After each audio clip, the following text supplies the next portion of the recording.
Bonsoir Sacha. Ma question, c'est est-ce qu'il y a une pratique formelle à faire et à établir, ou est-ce que on est plus dans une perspective d'un rappel à soi, mais non formalisé en fait. Tu sais, quand on me pose ce genre de questions, ça ne peut être qu'en fonction de toi, tu vois. C'est... Il n'y a pas de réponse générale pour tout le monde. C'est jamais la même réponse. C'est pour ça que tu entendras Nisargadatta Maharaj et Ramana Maharshi répondre de façon apparemment différente. Par exemple, par rapport à l'effort, faut-il faire un effort, tu vois. Ils vont répondre en fonction de la personne, en fonction de là où chacun en est. Moi, j'ai envie de te poser la question, comment as-tu vécu cette expérience de démantèlement du mode de perception duel? Est-ce que ton vécu Bah, direct est différent de tout à l'heure, avant de commencer? disons que ça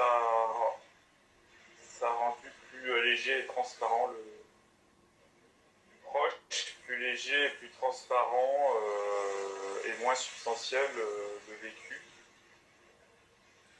Mhm. Voilà. Bon, bah déjà, ça veut dire que tu es sur la bonne voie, tu vois. Parce qu'à un moment donné, il faudra reconnaître la vacuité de ce que tu appelles toi. Il faudra reconnaître pleinement que ce qui dit je en toi n'est pas mêlé à des caractéristiques, à une taille, à des dimensions, à une histoire, à un corps, à des sensations, à des émotions. Tu vois? Et il faudra aussi alléger les objets, le monde, reconnaître que le monde n'est pas dense, au sens de le fauteuil n'est pas séparé du sofa, ou de la télé, ou de l'ordinateur, ou de la fleur, ou de nuages. Tout ça sont des expressions de la conscience. Donc l'allègement que tu ressens vient probablement d'une sorte de déconstruction dans ton regard, dans ta sensibilité. Ce qu'il faut, c'est alléger. Alléger au point que tu fasses tellement vivement et intensément l'expérience de la conscience que ce que j'ai pu formuler te parlait au point de n'avoir plus avoir besoin de poser de questions. Donc tant qu'il y a des questions, c'est que cette évidence ne s'est pas reconnue elle-même. Mais les questions sont nécessaires. Donc, si cette pratique qu'on vient de faire t'allège et t'apporte une forme de transparence dans l'attention, c'est une pratique qui impersonnalise l'attention. Et pour découvrir qui nous sommes, nous avons besoin d'une attention impersonnelle, non chargée de croyances, non chargée de jugements, non chargée d'histoire, de scénarios. Tu vois? Est-ce que c'est un peu le cas pour toi? Est-ce que tu sens que ton regard est plus neutre? Est-ce que tu sens que le mental est plus tranquille? Là, je disais, il y a un regard qui est impersonnel, même si dans le fond, il reste l'idée d'un moi qui observe malgré tout. C'est-à-dire, je ne Mhm. serais pas honnête si je disais que là, le regard, il est purement impersonnel. Donc, il faut Je que... vois Donc, un espace. tout à fait. Donc, ok, alors, qu'est-ce qu'il y a de personnel dans ce regard? Si j'en reste à l'expérience pure, il n'y a rien de personnel, mais je surimpose, j'ai la conscience et le souvenir qu'il y a quand même un corps, même si je ne le vois pas là. J'ai le souvenir d'un corps qui est en train d'observer, même si je sais qu'un corps peut pas observer. Ah, Mais Attends. je maintiens. Là, tu as dit trois, quatre choses très différentes. Quand on mène une investigation non duelle, ce qui est très important, c'est de prendre chaque hypothèse et de ne pas s'en contenter, comme on le fait en général. Hein. En général, on dit ben, je fais les courses, et donc on a l'impression que je fais des courses. En fait, en réalité, le corps fait des courses. D'accord ? Le mental pense peut-être au supermarché hein, et à la liste des courses. Mais est-ce que je fais des courses ? Ça, il faut regarder. Donc en fait, chaque fois, là tu as dit trois, quatre choses différentes, en fait il faut prendre le temps, et c'est ce qu'on ne fait pas dans le quotidien. Pourquoi ? Parce qu'on est dans un mode de survie, hein, mais pas simplement de survie, parce que le mental a identifié la survie à la survie d'une image, en fait. Hein. Donc on est tout le temps euh, en train de faire comme si on n'investigue pas. Donc tu dis, je perçois le corps, donc regarde ton corps, je vais faire la même expérience avec vous, comme ça on va tous regarder notre corps, hop là, voilà, ça y est, je regarde mon corps, d'accord ? Tu vois comment je regarde mon corps ? Vous êtes avec moi là ? Tu m'entends ? Tu vois ? Voilà, voilà. Et tu vois un doigt qui pointe là ? Ce doigt figure la flèche de l'attention. La flèche de l'attention est généralement dirigée sur le corps, hein, sur les perceptions. D'accord ? Maintenant, je la retourne vers ceux qui perçoivent. Sans la mémoire, sans les associations mentales, sans tenir compte des émotions, ni de l'intention, ni de l'attention. Simplement, je retourne le doigt vers là. Qu'est-ce que je constate ? Une absence de tête. Ce qui perçoit le corps n'est pas une tête et deux petits yeux. Tu es d'accord ? Voilà. Donc, reste avec c'est sûr. Ne pars pas. Ce que tu as fait dans la conversation, c'est que tu as dit différentes choses sans vraiment les sentir. Toute la difficulté, c'est que cette exploration, elle semble un petit peu intellectuelle, puisqu'on mène une déconstruction ensemble. On joue à être des détectives.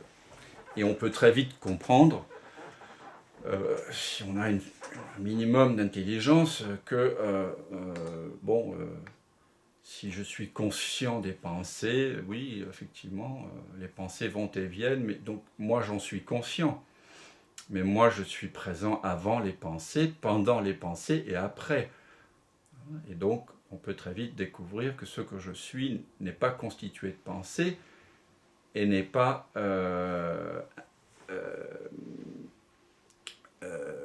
transitoire comme les pensées. C'est tout le temps là, d'accord ?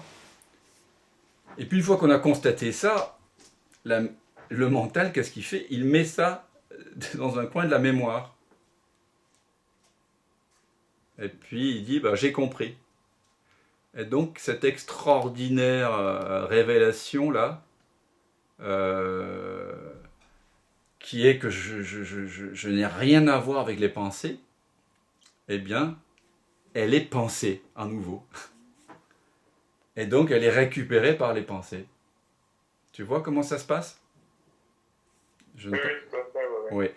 Donc, et pourquoi est-ce qu'on passe comme ça d'un constat et puis à une nouvelle question ? C'est parce qu'on n'a pas profondément goûté à cet espace. Donc il y a un aspect, on pourrait dire, entre guillemets, intellectuel. On utilise des mots. On utilise ici des concepts pour déconstruire d'autres concepts. On peut faire ça. C'est ce que font les gens qui partagent la non-dualité, plus ou moins. On peut aussi le partager en silence. Et je partage très souvent en silence, en présentiel. Et ici, je le partage un petit peu avec les mots.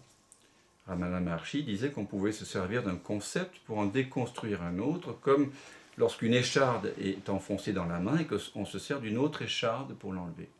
Mais ensuite, il faut jeter les deux échardes pour ne pas se blesser. Une fois qu'on a déconstruit le concept d'un mode de perception duel, par exemple, je suis le corps, ou je suis les pensées, et qu'on découvre qu'on n'est pas ça, ensuite, il faut jeter les concepts qui nous ont aidés à découvrir notre réelle nature, et il faut s'y déposer. Il faut prendre le temps de goûter, d'être. Tu vois ?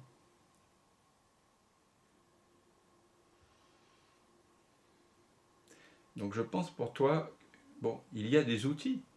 Il y a l'investigation du soi de Ramana Maharshi, il y a la vision sans tête, il y a aussi le fait de faire l'unité, comme on le fait souvent ici, qui est une voie tantrique, hein, faire l'unité avec l'objet pour découvrir que l'objet et moi sont de même nature, et que l'on déconstruise l'apparent sujet ou l'apparent objet, dans les deux cas, ce qui se révèle, c'est notre nature non duelle. Mais ce qui est important, au-delà de toute pratique, hein, c'est le vécu direct. Et c'est de s'y déposer longuement. Donc de se dévouer, de se consacrer à ça. Je ne sais pas si tu as déjà lu Etty Hillesum. Pardon ? Non, je ne sais pas lu, non. Elle a écrit un journal. Tu as entendu parler d'elle ? Oui, j'en ai entendu parler. Ouais. Elle vivait une expérience mystique, une contemporaine, dans les années 40 en Hollande. Et elle a écrit son journal jusqu'à ce qu'elle soit raflée par la Gestapo et mise en camp de concentration et assassinée, comme 6 millions de personnes dans les camps. Et elle avait... C'est très très beau son journal, je vous invite à le lire parce que c'est vraiment plein d'amour et elle témoigne de cette présence à sa façon. Et elle disait, il faut prendre soin de Dieu pour qu'il ne meure pas.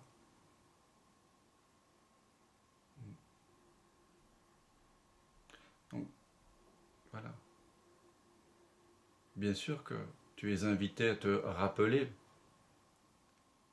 mais c'est mystérieux ce qui fait qu'un être humain se retourne vers cette trace du Créateur. Alors, je ne voudrais pas faire croire qu'il y a un Créateur et un créé. Non, non, non. Il n'y a que le Créateur. Mais quand on se prend pour une créature, la seule chance de la créature de découvrir qui elle est vraiment, c'est effectivement de se retourner. De se retourner vers la source de l'attention. Un peu comme la seule façon que nous avons de découvrir que nous sommes en train de faire un rêve nocturne, donc de faire ce qu'on appelle un rêve lucide, c'est de s'entraîner pour qu'au cœur du rêve, nous puissions nous poser certaines questions par rapport à la réalité. C'est des techniques pour devenir lucide au cœur d'un rêve nocturne. Mais ici, nous nous intéressons à comment devenir lucide au cœur de ce rêve-ci.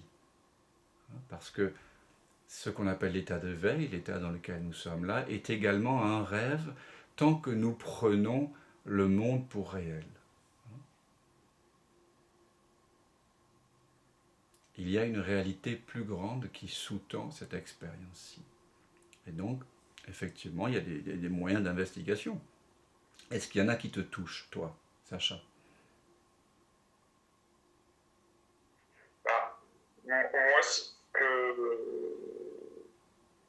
Moi, ce que je fais un petit peu, c'est... je faisais déjà un petit peu l'exercice qu'on a fait ensemble, en fait. Enfin, il me semble, pas aussi précis que ça, mais fermer les yeux et sentir l'espace de pleine conscience, on va dire, et réouvrir les yeux et sentir que, en fait, ce qu'on voit, ça n'est qu'une manifestation de cet espace. Il me semble que c'est un peu ce qu'on a fait. Oui, on pourrait dire ça. Oui, Ce sont Il y des... a cet aspect-là, et puis j'essaye d'être un peu dans la vision sans tête pendant la journée, surtout quand je conduis, par exemple. J'essaie de voir que c'est les bras qui surgissent du vide et que le paysage surgit tout seul et qu'il n'y a pas d'acteur. Voilà, c'est un petit peu ça que je fais. Eh bien c'est merveilleux. C'est merveilleux, non, de réaliser que quand tu découvres ta propre absence, il y a une présence qui est là et qui prend soin de tout. C'est étonnant, non? Bah, maintenant, je me suis habitué, mais oui, c'est un aspect... Tu vois, oui, c'est un aspect... le problème, c'est la révolution. voilà, le problème, c'est que la vision sans tête, quand tu t'y habitues, ça devient une technique comme une autre. Tu vois? Notre état naturel, ce que l'on a à découvrir, c'est que cette conscience apparemment ordinaire est en réalité extraordinaire. Et il y a un état d'émerveillement continu qui doit être là. S'il n'y a pas un émerveillement continu, ce n'est pas ce dont on parle. Ça veut dire que tu t'es référé à une mémoire, à une technique. Mais c'est absolument émerveillant que de découvrir que tout ça c'est ta création, que tout ça c'est ton rêve, que tout ça c'est toi qui prends toutes ces formes.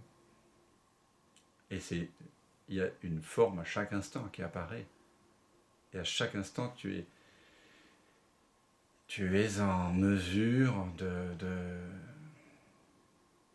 de ramener ton attention vers la démesure qui crée tout ça. Juste un dernier truc, parce que je vais laisser les autres s'exprimer, mais il me semble que je superpose en fait deux choses. C'est-à-dire que je superpose le fait que j'arrive à... Enfin, j'arrive, il n'y a pas de jeu, mais il y a cette vision directe. Mais ce que j'essayais de dire, c'est que je pense que la différence entre toi et moi, si je puis dire, c'est que toi, tu n'as même plus tu n'as plus l'imagination, enfin, tu crois plus à l'imagination que tu es le corps. Et moi, j'ai l'impression d'avoir les deux à la fois. J'ai l'impression de voir directement qu'il y a juste ce qui apparaît, mais j'ai mon subconscient qui est structuré pour maintenir en arrière-fond l'idée qui n'est qu'une imagination, puisqu'il n'y a pas de vécu, je suis le corps. Et j'ai beau faire tout ce que je veux, cette idée, elle reste présente dans le fond. Elle reste présente pour l'instant parce que tu dois investiguer d'autres notions. Tu dois peut-être investiguer sensoriellement, tactilement, tu vois, beaucoup plus. Explorer, faire des explorations non duelles, concernant le corps, concernant l'idée de contour, concernant l'image du corps. On peut déconditionner l'impression d'avoir un corps, l'impression d'être le mental, l'impression d'être une âme, l'impression que la causalité est réelle. On peut déconstruire la notion du temps, déconstruire la notion de l'espace. Tu vois, c'est une investigation qui doit être menée tous azimuts. Tous azimuts. Et ça se fait naturellement lorsqu'on est pris, lorsqu'on tombe en amour devant cet espace. Peut-être je t'invite à... Alors, je précise, puisque je vois que moi je te conseillerais peut-être faire des séances individuelles, tu vois, parce que ce qui fait qu'on ne s'émerveille pas quand on découvre cet espace et que le mental, disons, en tire quelque chose pour le mettre dans une case, c'est que finalement ton attention, elle ne se maintient pas dans l'espace, enfin, elle ne demeure pas finalement détendue, elle va en fait de façon inconsciente essayer de protéger des zones de ton corps, des zones d'émotion, tu vois. L'attention finalement, elle continue à ton insu à maintenir certains aspects de toi que tu n'as pas envie de regarder pour l'instant. Et peut-être qu'un accompagnement individualisé, comme je le propose, ou d'autres, hein, voilà, qui pourraient s'intéresser à l'histoire, pas pour raconter une autre histoire, mais pour la laisser s'exprimer au travers du ressenti corporel, laisser les zones d'ombre, les désirs inavouables, toutes ces mécaniques, toutes ces sous-personnalités que chacun d'entre nous avons, tout ça doit être embrassé, goûté, tu vois. Pour certaines personnes, il y en a plus que d'autres, voilà, selon nos karmas. Enfin non, je dis ça en plaisantant, mais selon voilà selon ce qui est là, tout simplement. C'est pour ça que je ne peux pas te répondre à ta réponse au départ. Je t'ai dit, ça dépend vraiment de chacun, tu vois. C'est pour ça que parfois un accompagnement peut être nécessaire pour déconstruire complètement. D'autres te diront que non, qu'ils ont tout déconstruit tout seul en lisant un livre, en regardant des vidéos sur Internet. Et pourquoi pas? Et même, il y a des gens qui déconstruisent ça en écoutant de la musique ou devant un paysage magnifique. Mais en général, ça ne dure pas, ce genre d'expérience. En général, pour goûter cette expérience en continu, il faut vraiment aller rencontrer tous les conditionnements. Et ils sont très nombreux, en général. Voilà. Je te remercie, Sacha. C'est important de partager. Mais je t'invite vraiment à continuer, à explorer, peut-être à faire pas mal d'expériences sur le senti. Tu peux aussi envisager de faire un week-end de partage, ou les 9 jours. Là, je partage vraiment énormément d'outils non duels, et donc on se retrouve vraiment à prendre le temps, tu vois, d'approfondir pour chacun, parce que la façon dont s'est construit notre personnalité est différente selon chacun. Et donc il y a des endroits qui sont fermés à double tour chez certains et qui sont très ouverts chez d'autres. Et le contraire. Et c'est ça qui est passionnant. Et c'est ça aussi qui fait que j'adore partager, parce que c'est à chaque fois nouveau.